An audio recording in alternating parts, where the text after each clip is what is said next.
Rangamati general হাসপাতালে বিভিন্ন অনিয়মের অভিযোগে অভিযান চালিয়েছে দুদক।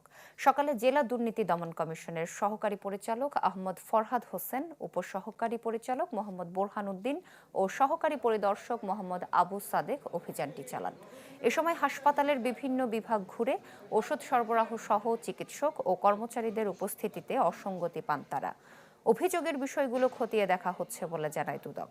জেলা সিভিল সার্জন ডাক্তার নোয়েন খিসা ও হাসপাতালের আবাসিক প্রধান ডাক্তার শওকত আকবর এ সময় উপস্থিত ছিলেন।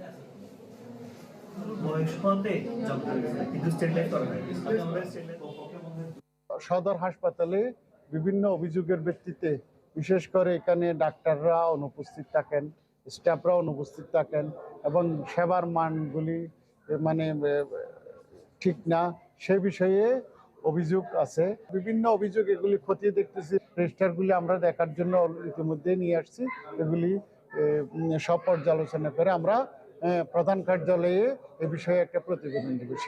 নতুন এবং ফিরে আসা গ্রাহকদের জন্য নগদে চলছে ক্যাশব্যাক সহ প্রতিদিন হাজারো উপহার জেতার সুযোগ। হবে আশা আর ফেরা, সারপ্রাইজ সেরা।